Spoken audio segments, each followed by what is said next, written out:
लखनऊ का लफ्फाज असत्यभाषी त्रिपाली की ठग लीला। त्रिपाली का सबसे पसंदीदा अड्डा शर्मा जी की चाय की दुकान थी। वहीं उसकी मुलाकात शुक्ला जी से हुई।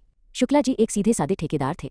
त्रिपाली ने अपनी मूंछों को ताव दिया और चाय की चुस्की लेते हुए धीरे से फुसफुसाया, शुक्ला जी, कल रात डीजीपी बच्चन यश साहब के साथ लंबी बैठक चली। बेचारे परेशान हैं, कुछ जरूरी फाइलों के लिए फौरन 20,000 रुपयों की कमी पड़ रही है। मैंने कहा कि मेरा दोस्त शुक्ला है ना, वो संभाल लेगा। शुक्ला जी डीजीपी बच्चन यश का नाम सुनकर गदगद हो गए।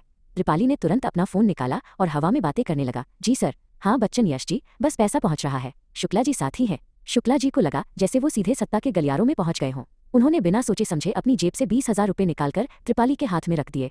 त्रिपाली ने रुपये ऐसे रखे जैसे वो कागज के टुकड़े हों। एक हफ्ते बाद जब शुक्ला जी ने त्रिपाली को गंज में दोबारा पकड़ा और अपने पैसों की बात की तो त्रिपाली का चेहरा ही बदल गया। वो ऐसे चौंका जैसे उसने शुक्ला जी को पहली बार देखा हो। कौन से 20,000? शुक्ला जी, कहीं धूप तो नहीं लग गई आपको? मैंने आपसे कभी एक ढेला तक नहीं लिया। आप जैसे शरीफ आदमी से पैसे मांगना तो पाप है। जब शुक्ला जी गुस्से में चिल्लाने लगे तो त्रिपाली ने अपनी जेब से एक काल्पनिक चाकू निकाला और अपने गले पर उंगली फेरी। उसने बड़े नाटकीय अंदाज में कहा, शुक्ला जी, अगर मैंने आपसे 1 रुपया भी लिया हो तो यही गंज का चौराहा है और ये मेरा गला।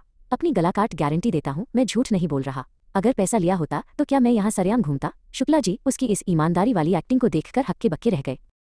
शुक्ला जी अभी सदमे में ही थे कि त्रिपाली का अगला शिकार तैयार था। सेठ धनीराम। सेठ जी शहर के मशहूर जौहरी थे। त्रिपाली ने उनके कान में मंत्र फूंका, सेठ जी, डीजीपी बच्चन यश साहब के घर में शादी है। पुलिस विभाग के कुछ जब्त किए हुए पुराने सोने की नीलामी होनी है, बस 1 लाख रुपए की जमानत राशि अभी जमा करनी होगी। मौका हाथ से न जाने दें।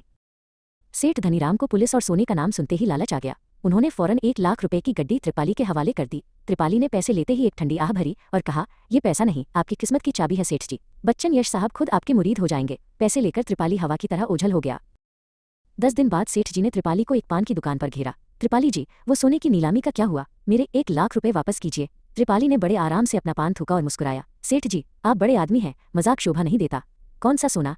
कौन सा 1 लाख? मैं तो आपको पहचानता तक नहीं। शायद आप किसी और त्रिपाली से मिलिए होंगे। जब सेठ जी ने पुलिस की धमकी दी तो त्रिपाली फिर से अपने पुराने पैतरे पर आ गया। उसने अपना सीना तानकर कहा, अरे जाइए सेठ जी, डीजीपी बच्चन यश मेरे सगे भाई जैसे हैं। अगर मैंने आपसे पैसा लिया हो तो मेरा गला काट दीजिएगा।